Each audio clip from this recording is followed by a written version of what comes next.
Good evening, everyone. I'm Frederick Green. I'm Derek Eldridge. Tonight, we're going to be addressing a very sensitive topic to me. We're going to be addressing mental health awareness and suicide prevention.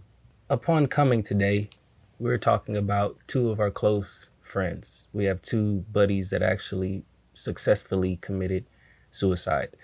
One, AJ, two, Tillis. I'm not going to give out any of the real names based off of confidentiality, but these are two individuals that we've actually spent a lot of time with. And these are individuals that felt despair, and they felt so low to the point where they've actually took their own lives, whether that was intentionally or accidentally.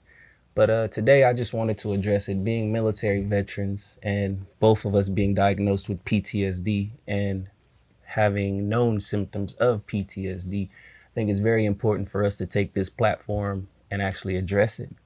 So, man, I got to get better with just transitions. No, this is a topic that's very near and dear to my heart, our hearts. And, I think there's a lot of societal stipulation on, mental health and views and what's the word I'm looking for, where people kind of look down on you if you have mental health problems. But one of the biggest things is not being afraid to go and get help. I recently finally found a therapist this year and started going to therapy to really focus on my mental health, and it's been life-changing. Getting out of the military, you kind of just do the maladaptive coping mechanisms that you learn in the military, and it's just drink, just push the emotions and the feelings away. And I think the military kind of exuberates that, but I feel that is just a mentality that's in society in general of, and I kind of want to break the barriers of what it is to be a man. There's this alpha male, hua, you got to be fearless and have no emotion. And, that's just simply not true. You got to be able to be emotionally intelligent and know how to control your emotions. And know that it's okay to feel your emotions and how to deal with them. Because Lord knows that I've dealt with them in so many negative ways where I've hurt, myself most importantly, but I've hurt my family, I've hurt past girlfriends, I've hurt friends, and it's all, not intentionally, but there comes a time where you have to step up and you have to realize that you have to look inside yourself, and no one's going to come fucking save you. You have to be able to do that inner work, and it's not easy, but it's worth it. I can say it was probably one of the most difficult things I've ever done in my life. I kind of take pride in it. I always tell everyone I pursued psychology for personal reasons. I was diagnosed with PTSD before I even was in the military. I already had psychological and emotional issues. So joining the military just made it worse. It amplified it. It made me more numb to my emotions. And being numb to my emotions, it made me more accessible to violence. And that's how I managed majority of my issues with aggression. And when I would get into confrontations, to soothe myself, I would drink or I would smoke. And it would be this negative downward cycle. And I would find myself distancing myself from people. It's cost me relationships. It's cost me financially. It cost me mentally and spiritually. So much so that it pushed me to learn about the disorder. When I got out in 2011, I decided to go to the University of Phoenix and study psychology because I had a personal vendetta against medication, and I had a personal vendetta against people trying to give me medication without trying to give me treatment with the medication, at least teach me how the medication works. And that wasn't there. It was here, take these pills. Hopefully they work for you. Sit in a corner, space out. And I didn't really respect that. So I decided to take the journey and learn about it. You know what I mean? And learn about PTSD, learn about psychosis, learn about emotional instability. And through that, I kind of began to heal myself and understanding my triggers, understanding when I'm in my dumps, in my ruts. And a core component of PTSD is depression. And a lot of people don't understand that. Depression is a concept that's not necessarily an emotion. Depression is a state of mind. So a lot of individuals that experience PTSD, whether that's trauma related or trauma induced, that depression is what messes with them the most. And most people choose to cope maladaptively, whether that's narcotics, nicotine, caffeine. And yeah, and that's when you start to get into that dangerous place of Russian roulette with your life. And that's why this is important to talk about, because I'm pretty sure there's a lot of people out there that can relate with that. You know, whether you served in the military or you've gone through a lot of traumatic stuff in your life, you know, it puts you in this dark place and it makes you feel alone. But the whole purpose of this segment is to explain that you're not alone. This is a common event for most individuals, you know. I think that's the biggest thing to touch on is you get in this mind state and you think that you're alone. You think that you're the only person going through this. And in that thought process, you also, you know, you don't want to be a burden, you know, on other people and call them and talk about your problems, but it's necessary. You know, I know if I'm ever having a bad day, I can always call you, Freddy, you know, and Anytime. I know this same goes for you, you know, and it's just being able to have that support system. And but the street, you know, it goes both ways, you know, like I talked about having to be able to look inside. You can't just always be wanting and taking and not giving back. You know, you have to be able to have a mutual exchange of energy, because if not, you know, you're gonna use up all your resources. You know, you're gonna exasperate them. And with me, you know, my life got turned like upside down at once. I mean, even after I got out, so I guess, well, I got out in 2012, and within that year of me getting out, I had back surgery. My dad passed away from cancer super suddenly. And so I was on probably like, I want to say like 14 different medications, from opiates to sleep medication to, you know, medication for constipation because of the opiates, to antipsychotics, to anxiety medication, just a whole slew of it. And, you know, getting out, you know, you don't think that you have PTSD or triggers. You're like, you know, you're around so many people in the military that have it, you know, it's just normal. Like the things that happen. And then you get back and you have to assimilate back into this society where, you know, the military is in the business of training killers, but not really taking care of them. And the VA has made, you know, some strides, and they're getting better. You know, it's not like how it used to be, but, you know, there's still, you know, frustrations. I remember my first appointment with a therapist at the VA. I show up and, you know, I check in and sit there, and I'm like, okay, you know, like half an hour goes by, and I'm like, all right, they're just running a little behind, and 45 minutes goes by, and I'm like, you know, I'm there for, you know, a therapy session. About like an hour and 15 minutes go by, and I go to the desk, and, you know, my therapist didn't even come in that day. And I'm like, how the fuck do you not tell me that? One, call me. Two, when you check me in, not realize, you know. So there's a lot of I gotta chime in, because you just hit a very sensitive subject, because that's the second reason I decided to educate myself, was based off of the VA treatment. and I don't mean to bash the system, because the Art of War, the book The Art of War, Sun Tzu, he explains that the system is necessary. Mm-hmm. Even if the system isn't proficient and if it's not working the way you want it to work, it's still necessary, because without that system, there would be nothing. It would be chaos. So Mm-hmm. as much as I dislike the system of the VA, it's needed, because without that system, it would be a lot more helpless veterans. So before I say what I'm going to say, I have to put that disclaimer out there. But I have a personal vendetta against the VA.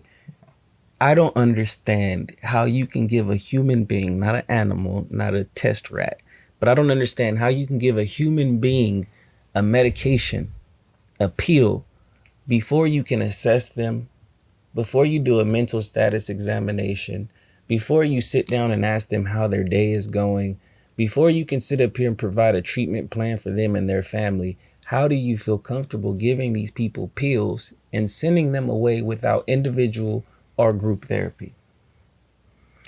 Well, I remember as well as, I've been through a slew of therapists, and I think, for anyone out there watching this, like, it's going to happen. You're going to go through, people, and until you find your fit. But I remember this one therapist was like, she's like, well, what are you taking? And I'm like, oh, I'm just smoking weed. Mm-hmm. And she was like, oh, you're going to get gallbladder cancer. And right away was like, we need to give you Xanax for the anxiety, this, and was just like, you smoking weed is the worst. Like, you're going to get cancer from that. And He said gallbladder specifically. Yeah, specifically. She must have had somebody in her family getting high and they had gallbladder issues. I don't know. That was a trigger. Yeah. So, needless to say, I didn't go back to her anymore after that. But you're gonna go through stuff, and specifically out there for veterans watching, if you haven't, seek the help or get the help. The VA is designed to make you quit. And as harsh as it sounds, you're a lot cheaper dead than it is to take care of you. So with that in mind, when they, at first you don't succeed, try and try again. When they say no, just keep going back. Keep finding, trying different therapists until you find a fit. Do not accept no for an answer. I mean, what is one of the creeds? I will never accept defeat. Like, there are so many creeds in the military that I still apply into my civilian life, you know? I feel it's important, especially when you're dealing with the VA. You need to appeal everything. It doesn't matter. Even if you get the percentage that you want, you still need to appeal everything. Not for financial gain, but for your brother, for the next person that's going to apply or that needs assistance. The most underused VA benefit is the VA loan. And this is another issue that I have with the VA. I know this is all supposed to be about mental health awareness, and it's all associated, because can you imagine telling a veteran that you can have a zero down loan if you have the proper credit score, but you send them off in a economy that's not necessarily sufficient? Mm-hmm. How is this individual going to use this benefit? So these funds are there, and they're using these funds. These funds are going to places. So every veteran that doesn't use this benefit is making it harder for the next veteran that wants to use the benefit, because these funds are getting tied up in other places, and it's going to make it harder for people to get these benefits. So it's the same thing with your disability claims. When I run into veterans, and most common, we're so hood that we don't want to apply. We say, nah, I don't need no disability. I know when I got out, I didn't want it. It took people to convince me to really go down there after I started realizing the symptoms that I've really had to actually apply for assistance. But majority of veterans, whether you served in combat or not, have that positive mentality of, I'm not gonna apply for these benefits. I'm a man. I'm gonna pick up myself from my bootstraps. Whereas if you have issues and you don't apply for your benefits that you're entitled to, those funds get tied up into other things. So when someone that actually has a problem goes to apply for these benefits, it makes it that much harder for this person to actually get the help that they need. And they get denied. And when they get denied, they get discouraged. And when they get discouraged, they quit. And like you said, it's set up for you to quit. So when you learn the system, you're able to maneuver within the system. And that's very important. A lot of us veterans were so prideful that we would rather quit. And that leads to self medicating. That leads to poor coping. That leads to the alcoholism. That leads to the drug induced nights. That leads to the sexualizing of women. That leads to the aggression or manipulation via money. Or it turns you into a different kind of person. It turns you into a different kind of beast because you're seeking for your needs to get met.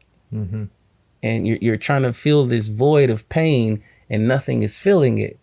It's like a deep hole and you're just using everything until eventually you overdose. Yeah. Can you, that book that says PTSD on it, right behind you? I see the yellow. Yeah, I want to. So, with me, so I met a friend when I got out, and he's still in the Navy, but he was a medic. And he turned me onto this book. And all this stuff is highlighted of him. And so this book is called The PTSD Breakthrough by Dr. Phil McGraw. And this is probably the best book that I have read that just highlights PTSD. And it talks about all sorts of PTSD, not just combat related, sexual assault, all kinds of issues in here. And so I highly recommend this book. And it has tests in here that help you identify, if there's, a certain subject is wrong with you.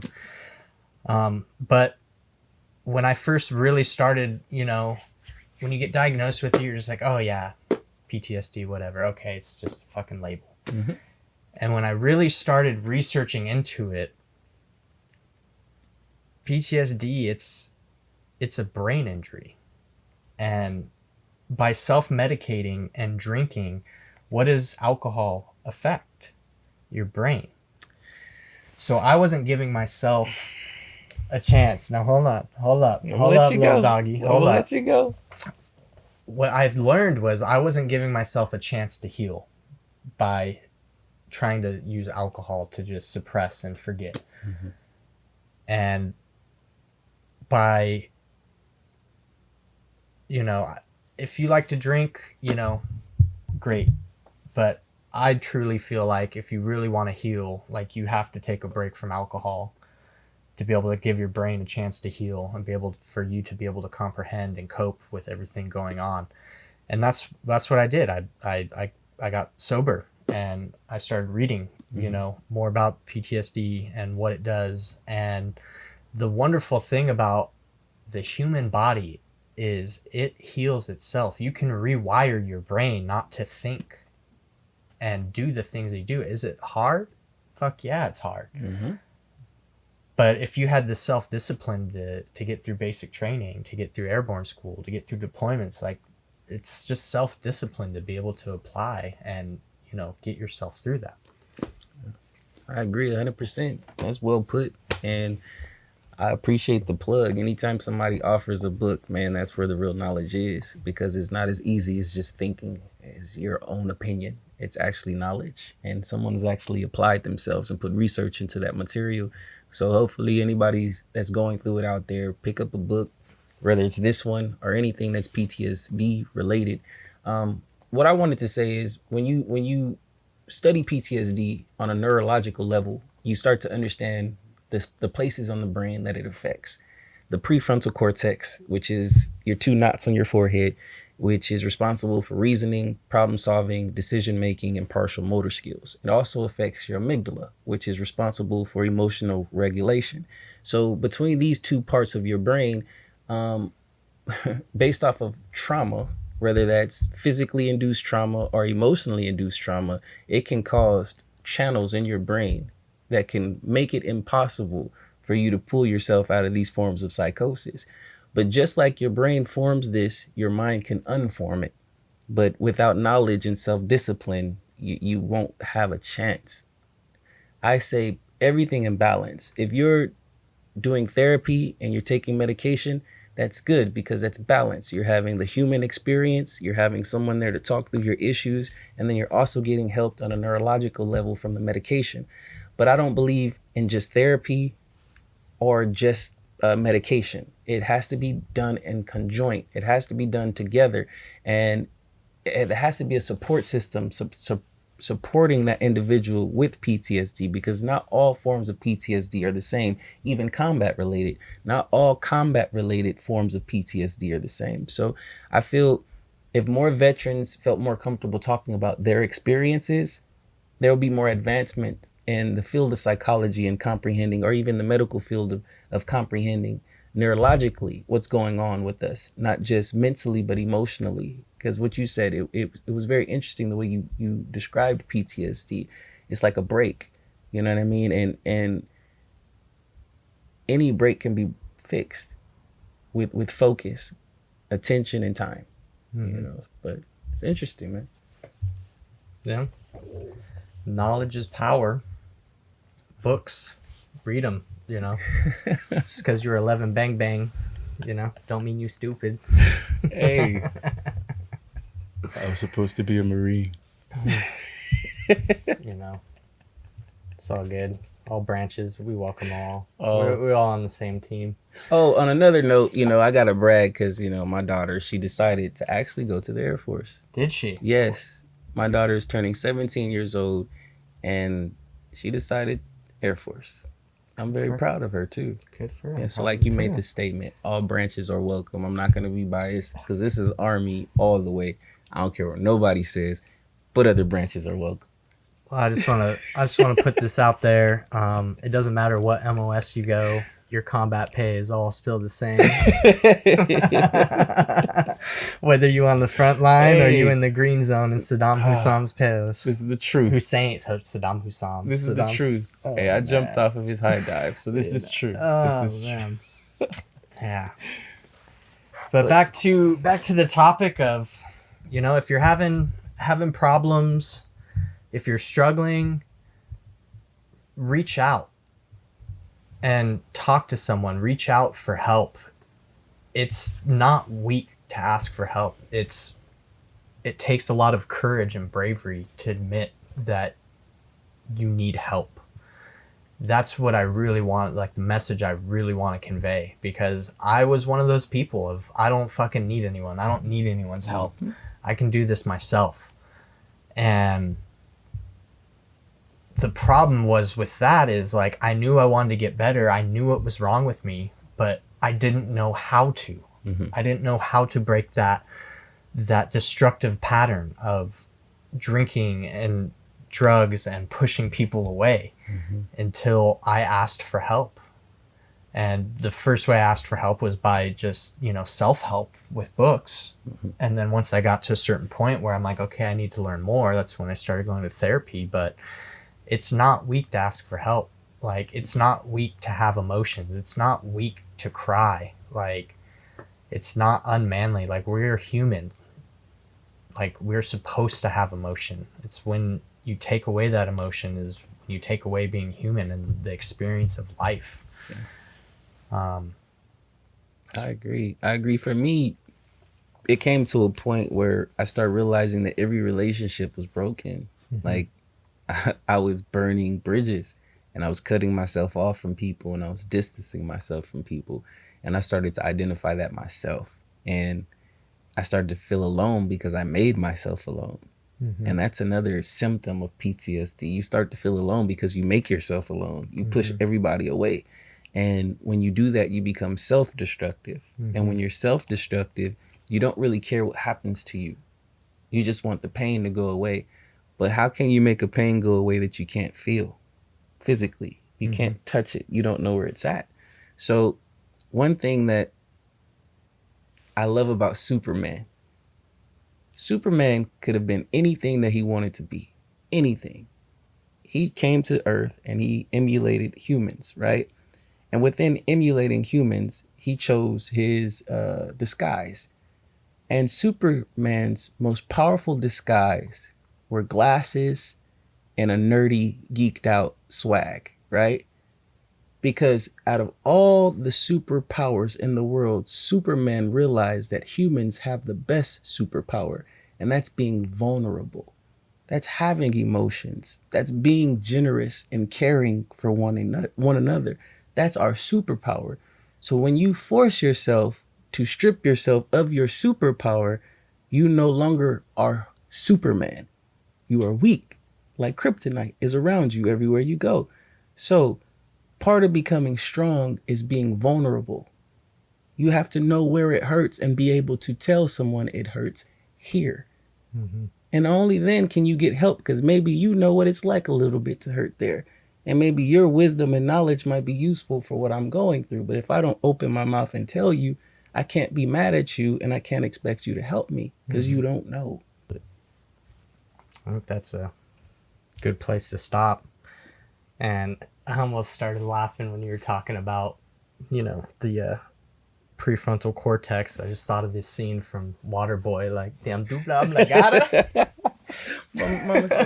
Mama said, Mama's always right. Mama said alligators are ornery because they got all them teeth and no toothbrush. That's my movie, though. Oh, man, that's too good.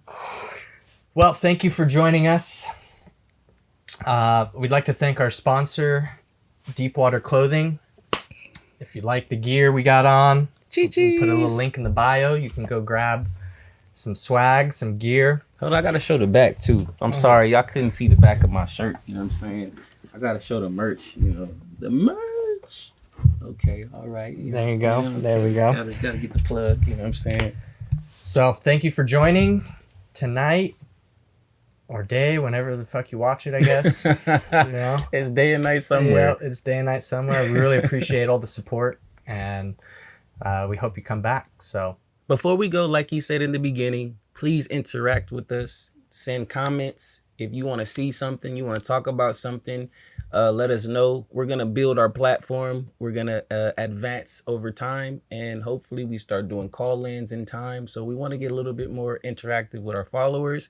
So please don't be shy. Let us know your likes, your dislikes, and even if you hate us, hey, let us know. I want to hear it. All right. Have a good night. Good night.